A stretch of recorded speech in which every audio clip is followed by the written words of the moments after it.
The Bible contains two messages in its 73 books: the history of salvation and the revelation of who God is. God made an alliance with his chosen people Israel. The first alliance occurs in the Old Testament. It reaches its fullness in the New Testament. We are going to discover what is anticipated about the Most Holy Mary in the Old Testament and what the New Testament reveals about her. Firstly, Mary is the new Eve. Eve means woman. She was the first woman who, together with Adam, committed the first sin. During the wedding at Cana, when they ran out of wine, Mary asked Jesus to intervene. Jesus answered her, "Woman, what do we have to do with it? It is not my time yet." John chapter 2, 4. Many see this passage as Jesus being disrespectful to his mother. Nothing at all. He calls her woman because, in contrast to the Genesis woman, Eve, who brought sin, through Mary comes salvation.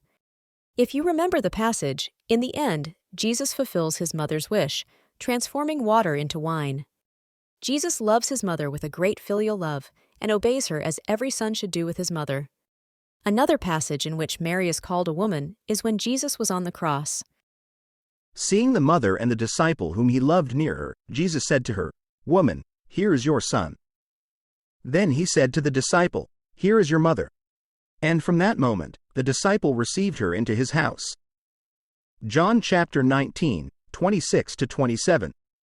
Again, calling her woman is because of her participation in the saving work as the new Eve.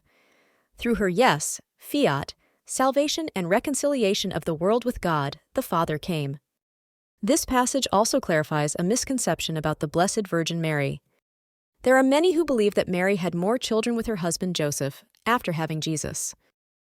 His mother and brothers went to see him, but they couldn't get close because of the crowd.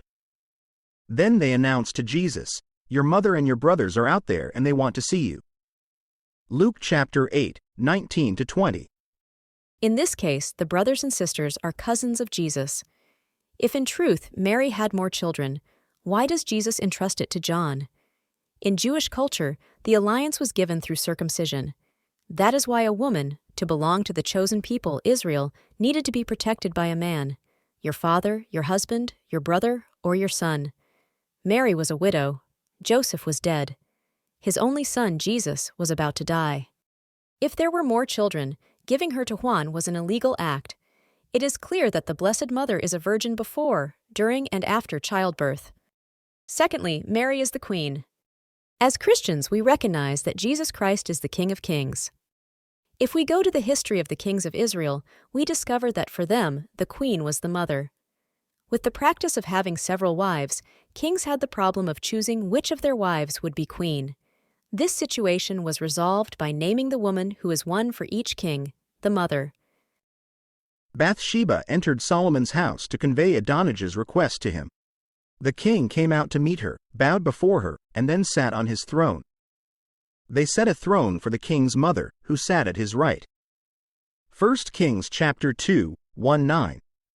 The mother, Bathsheba, is received with queen's honors by King Solomon, who bows before her and seats her at his right.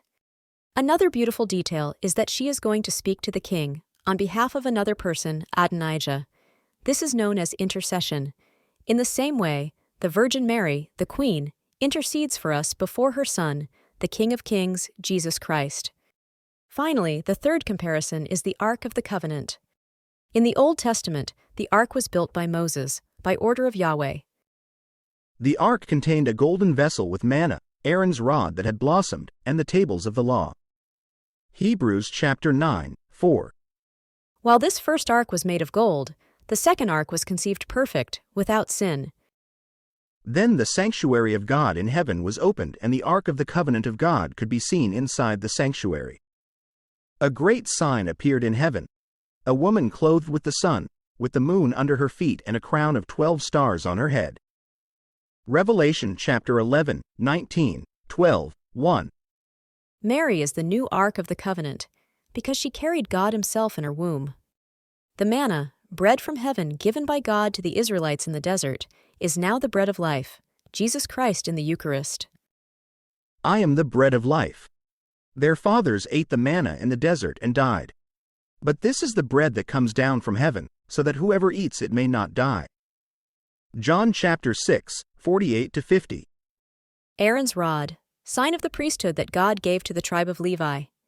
Now Jesus is our high priest. This is how our high priest was to be: holy, without any defect or sin, separated from the world of sinners and elevated above the heavens. Hebrews chapter 7, 2-6. The tables of the law, the 10 Commandments, are brought to their fullness with Jesus in the Sermon on the Mount. Do not believe that I have come to suppress the law or the prophets. I have come, not to undo, but to fulfill. Matthew chapter 5, 17. Mary Most Holy is the new Eve, the Queen Mother, and the new Ark of the Covenant. Blessed are you among all women,